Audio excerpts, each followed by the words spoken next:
Selamat berjumpa kembali dalam pembelajaran fisika, yaitu pada pokok bahasan gelombang.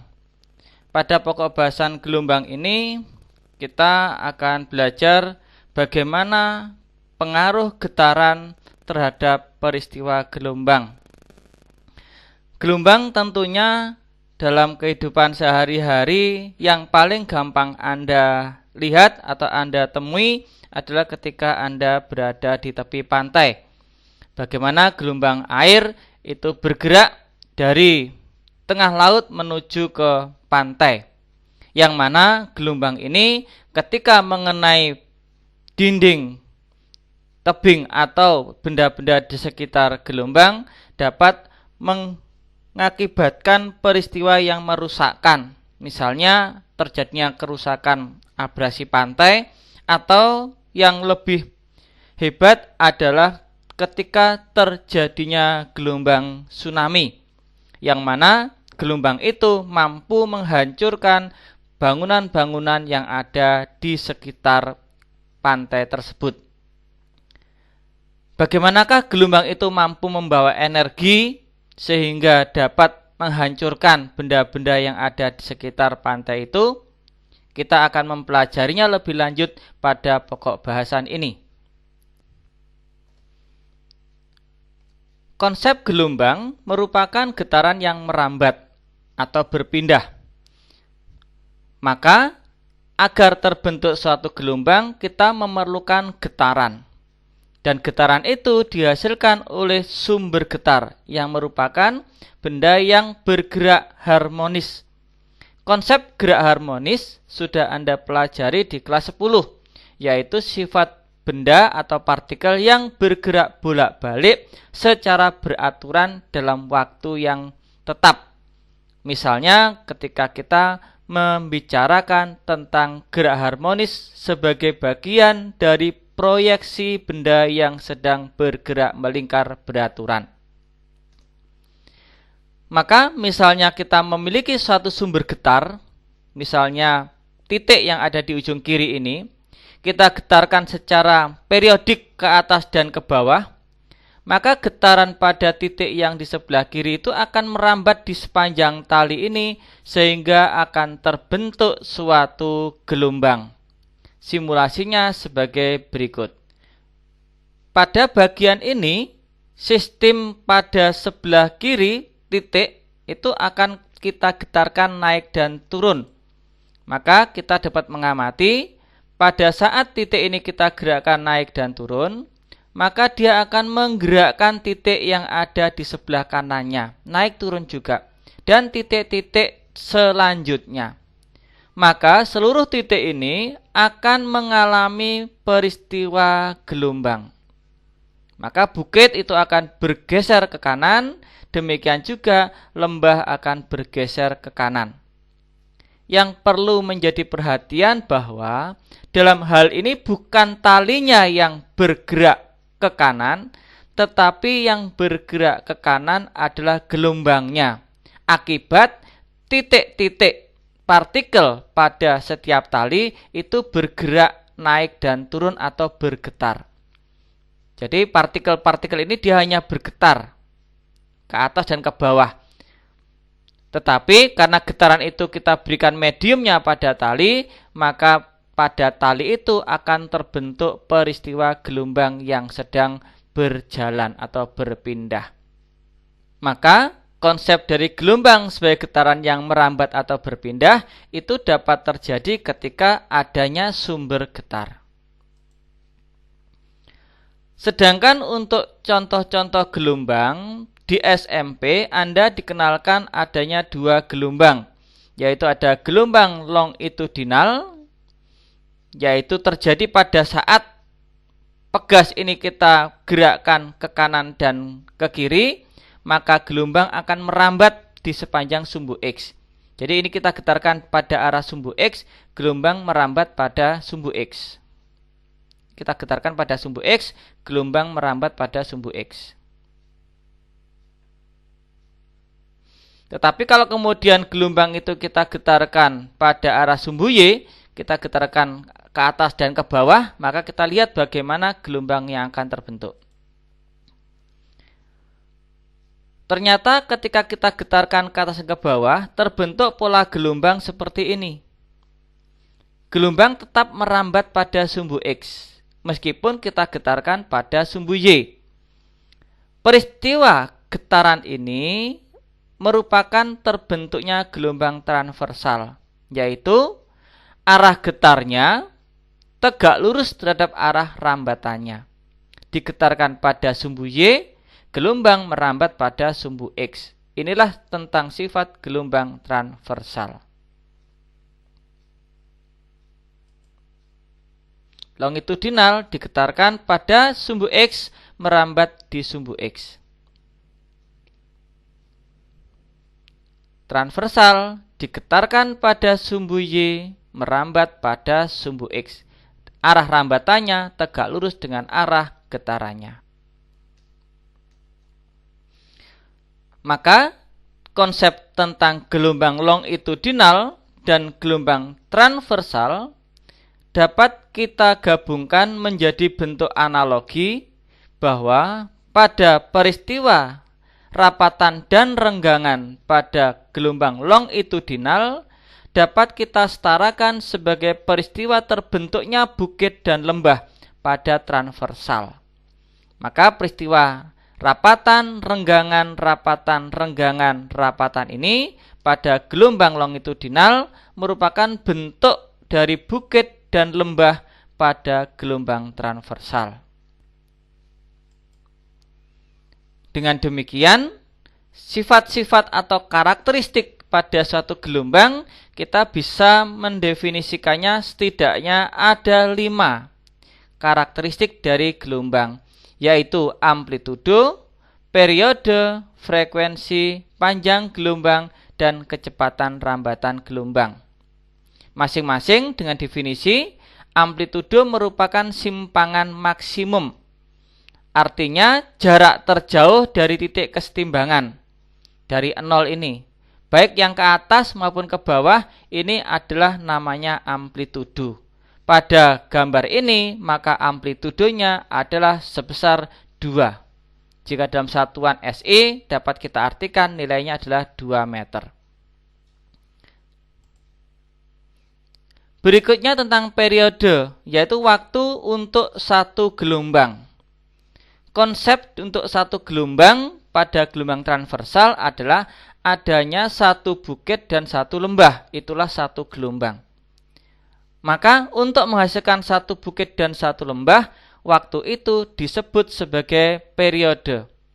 Terbentuknya banyak gelombangnya satu, dan waktunya T kecil sama dengan T besar. T kecil sebagai waktu, sembarang nilai waktu, tapi kalau T besar itu waktu khusus untuk satu gelombang. Maka dengan demikian, jarak antara titik yang kiri ke titik yang kanan di sepanjang sumbu ini, itulah yang disebut sebagai panjang gelombang. Jadi panjang gelombang itu bukan melengkung ke atas dan melengkung ke bawahnya, melainkan panjang gelombang itu jarak antar titik pertama ke titik berikutnya. Itulah panjang gelombang. Maka hubungan dari ketiga besaran itu dapat kita rumuskan sebagai periode adalah waktu per banyak gelombang, sedangkan frekuensi kebalikan dari periode, atau frekuensi adalah banyak gelombang per satuan waktu. Maka jika kita memiliki jenis gelombang yang lain, misalnya kita mendapatkan bentuk gelombang, potongan gelombang yang warna biru, maka potongan gelombang yang warna biru ini memiliki arti terdiri atas 1,5 gelombang. Dari posisi bukit ke bukit adalah 1 gelombang, bukit ke lembah setengah gelombang. Maka di sini jumlah gelombangnya ada 1,5. Untuk waktunya terbentuknya sebanyak 1,5 gelombang ini, waktunya adalah dari 7 detik hingga ke 13 detik. Artinya waktunya adalah 6 sekon. Dan jarak yang dibentuk adalah dari sebelah kiri ke sebelah kanan, jarak yang terbentuk setara dengan 3/2 lambda. Jadi kalau untuk jarak kita menggunakan satuan ada lambdanya, tapi kalau menentukan banyaknya gelombang hanya menyatakan seberapa banyak jumlah dari gelombang di situ. Sehingga nilai V-nya dari rumus kecepatan itu persamaannya V sama dengan X per T. Maka dengan melakukan substitusi, X-nya itu kita anggap sebagai lambda, berarti T kecilnya itu sama dengan waktu periode. Maka kita dapatkan persamaan kecepatan gelombangnya adalah V sama dengan lambda per periode atau lambda kali frekuensi. Inilah konsep dari besaran-besaran yang ada pada suatu gelombang. Sebagai contoh soalnya adalah jika ada gelombang dengan kecepatan 4 meter per sekon, dalam waktu 12 sekon terbentuk 3 bukit. Maka diagram dari soal itu kita gambarkan sebagai gambar di bawahnya ini. Dalam waktu 12 sekon terbentuk 3 bukit. 1, 2, 3. 3 bukit ini mewakili banyak gelombang, yaitu 2,5. Gelombang yang pertama dari sini sampai ke lembah pertama. Kemudian gelombang kedua 1 bukit dan 1 lembah, itu gelombang yang kedua. Dan masih ada sisa 1 bukit. Berarti ini menunjukkan adanya gelombang pertama, gelombang kedua, dan setengah gelombang. Maka jumlahnya ada 2,5. Waktu yang diperlukan untuk terbentuk keseluruhan tadi adalah 12 sekon. Jadi kita lihat dalam konteks soalnya. Dengan demikian, nilai periodenya adalah waktu per banyak gelombang. 12 dibagi dengan 5 per 2. 2,5 ini menyatakan nilai 5 per 2. Maka mendapatkan nilai 4,8 sekon. Maka nilai panjang gelombangnya tinggal kita kaitkan antara kecepatan dengan periode. V sama dengan lambda per T, maka nilai lambda yang ditanyakan adalah V dikalikan dengan T. Ini nilai lambdanya. Kecepatannya 4. Dan untuk periodenya dari hasil hitungan tadi 4,8. Berarti panjang gelombang ini adalah 19,2 meter. Maka kalau kemudian ditanyakan berapakah jarak dari kiri sampai ke kanan, tinggal kita kalikan nilai dari 2,5 dikalikan dengan 19,2. Maka itulah jarak dari titik kiri sampai ke titik yang kanan.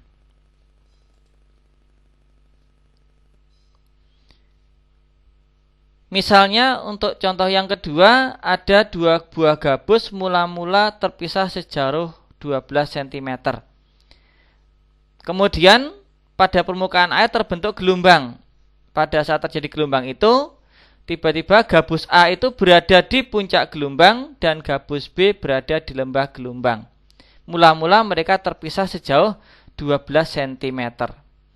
Jadi pada saat gabus itu diterpa oleh gelombang, maka gabus itu hanya akan bergerak ke atas dan ke bawah saja. Tidak bergerak hanyut ke kanan. Kita amati simulasinya kembali. Jadi pada saat gelombang itu sedang merambat, kalau Anda amati di sini, maka partikelnya tidak berpindah, dia hanya bergerak naik dan turun. Maka jika kita letakkan suatu gabus itu berada di titik warna hijau ini, maka gabus itu hanya akan bergerak naik dan turun mengikuti titik yang warna hijau. Maka dari pengamatan ini, data-data itu dapat kita lihat sekarang bahwa jarak 12 cm ini jika kita kaitkan dengan panjang gelombang mewakili setengah lambda, yaitu dari puncak ke lembah, itu nilainya adalah setengah lambda. Dengan mensubstitusikan X sama dengan 12 cm, maka lambdanya adalah 12 cm. Berikutnya adalah data dari waktu yang diperlukan gabus untuk kembali ke posisi awal adalah 0,6 sekon. Ini artinya waktu yang diperlukan gabus ini untuk dari atas ke lembah dan kembali ke bukit. Ini artinya adalah sebagai periode, maka periodenya 0,6 sekon. Dengan demikian nilai dari kecepatannya dari rambatan gelombang adalah V adalah lambda per T, mendapatkan nilai 40 cm per sekon. Jadi harus paham sungguh apa arti dari periode dan apa arti dari panjang gelombang terhadap jarak antar partikel yang sedang bergetar.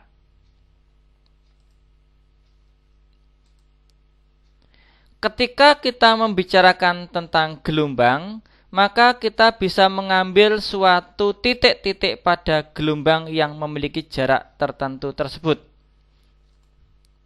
Misalnya kita ambil ada titik pada Y1 dan Y2 yang berjarak delta X pada simulasi gelombang ini.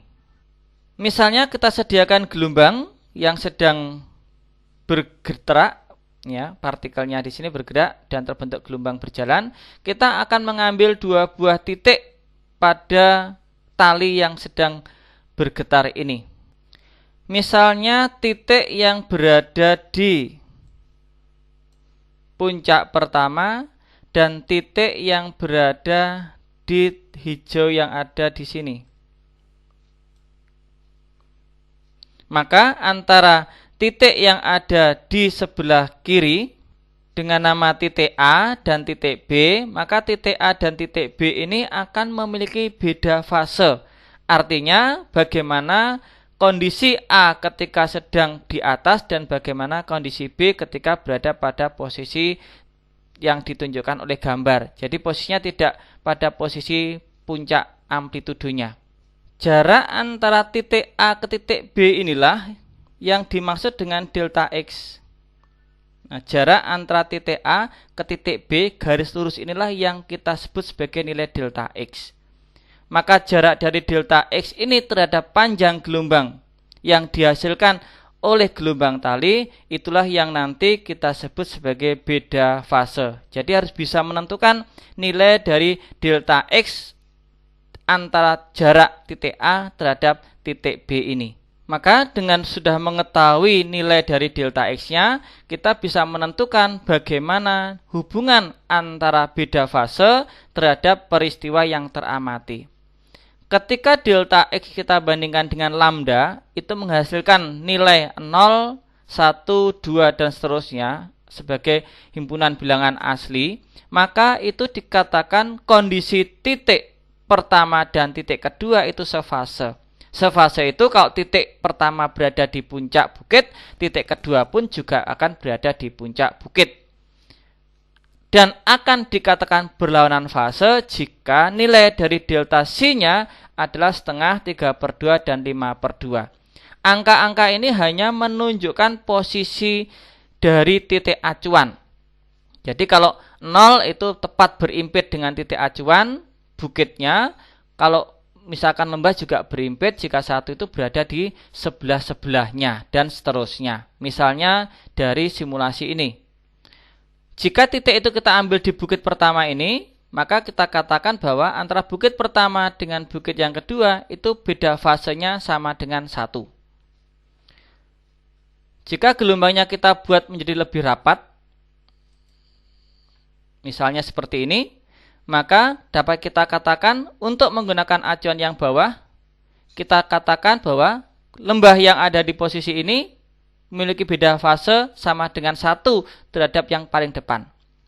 Lembah yang berikutnya punya beda fase 2 untuk yang paling depan. Sedangkan lembah yang pertama dengan bukit yang pertama itu dikatakan punya beda fase setengah. Lembah yang pertama dengan bukit yang kedua dikatakan punya beda fase 1,5. Dan selanjutnya lembah yang pertama dengan bukit yang ketiga dikatakan punya beda fase 2,5. Dengan demikian, nilai dari beda fase itu menunjukkan bagaimana jarak antara titik pertama terhadap titik yang lain sebagai acuannya. Sedangkan beda sudut fase sebagai delta theta. Jadi di sini ada dua konsep, ada konsep beda fase dan konsep beda sudut fase.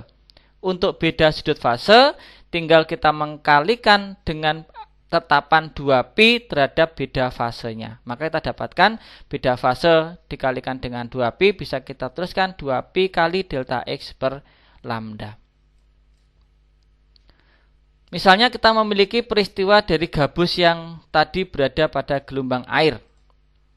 Misalnya gabus itu kita tentukan pada posisi di bukit dengan di bukit, maka beda fase antara gabus A dan gabus B dapat kita tentukan dengan mencari terlebih dahulu dari titik pertama ke titik kedua ini ada berapa nilai lambdanya. Maka delta X diwakili dari 3 lambda. Bukit ke bukit 1 lambda, bukit ke bukit 1 lambda, bukit ke bukit 1 lambda. Berarti dari awal sampai akhir ada 3 lambda. Berarti beda fasenya, delta C-nya sama dengan delta X per lambda. Substitusikan 3 lambda per lambda sama dengan 3. Berarti di sini antara gabus A dan gabus B memiliki beda fase sama dengan 3 tanpa satuan. Sedangkan untuk sudut fasenya kita kalikan beda fase dengan nilai 2pi. Maka beda sudutnya adalah sebesar 6pi radian.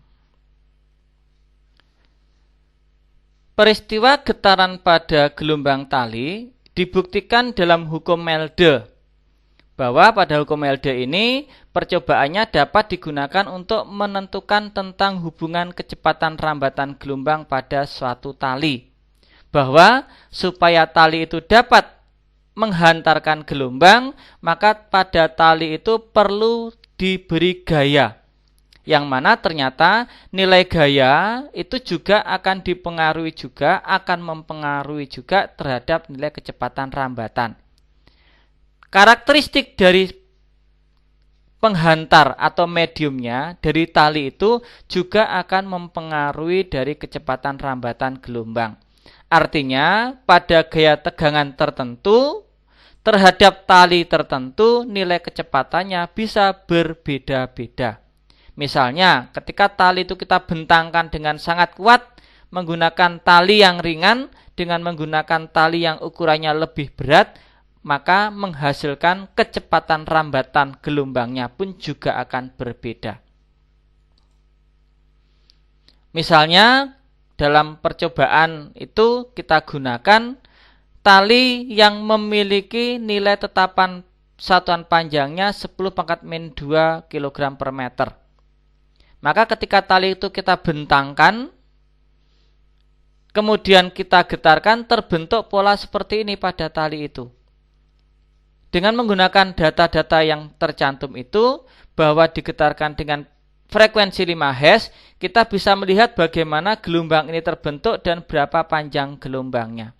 Panjang gelombangnya dilihat dari bukit dan lembah. Berarti panjang gelombangnya kurang lebih sekitar 3,2 cm. Dengan menggunakan rumus V sama dengan lambda kalikan F, lambdanya di sini adalah 3,2 cm dikalikan dengan frekuensinya ada 5 Hz, maka kecepatan rambatannya 16 cm per sekon. Dengan menggunakan persamaan dari hukum Melde, V sama dengan akar dari F per mu, maka kita dapat menghitung besarnya gaya tegangan tali pada saat tali itu digetarkan. Maka F sama dengan V kuadrat dikalikan dengan nilai dari mu-nya, yaitu tetapan massa persatuan panjang. Sehingga kita dapat hasil hitungannya menggunakan data itu, besar gaya tegangan talinya adalah 2,56 kali 10⁻⁻² Newton. Percobaan Melde ini menunjukkan bahwa kecepatan rambatan gelombang ditentukan oleh karakteristik dari gaya tegangan tali dan medium yang digunakan. Ketika tali yang digunakan itu memiliki perbandingan massa terhadap satuan panjangnya itu semakin besar, maka nilai kecepatan rambatannya akan semakin kecil. Demikian juga kalau tali itu semakin kuat kita tarik, berarti nilai kecepatan rambatannya akan semakin besar. Kita bisa melihat melalui simulasi ini. Pada simulasi ini kita lihat bahwa nilai tegangannya adalah besar. Maka gelombangnya, bukitnya akan bergerak dengan kecepatan sebagai berikut. Pada saat tegangan talinya itu kita kurangi, maka dampaknya bukit ini bergeraknya semakin pelan. Anda amati di sini bagaimana bukit itu bergeraknya semakin pelan. Dalam simulasi normal dapat kita lihat, misalkan kalau kita buat seperti ini. Nah, jadi kita tegangannya kecil, terlalu cepat ini ya. terlalu cepat, sebentar Pak Didi pelankan.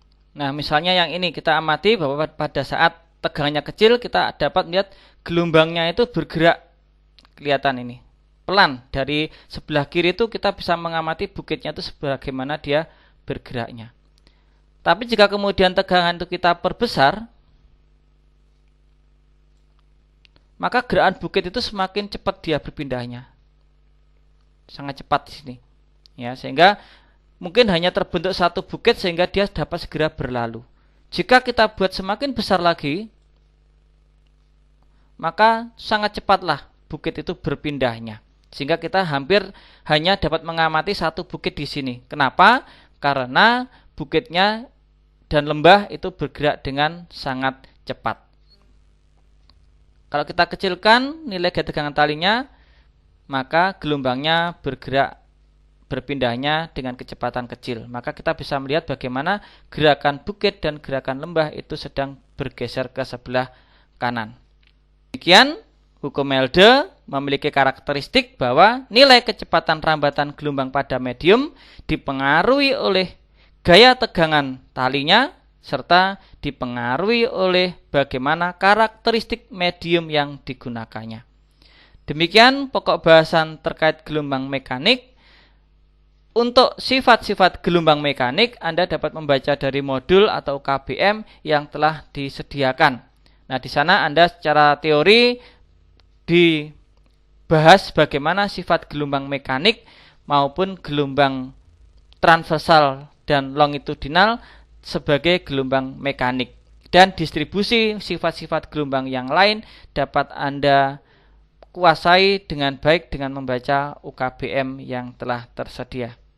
Sampai jumpa pada pokok bahasan tentang gelombang mekanik sebagai gelombang berjalan dan juga sebagai gelombang stasioner pada pokok bahasan berikutnya.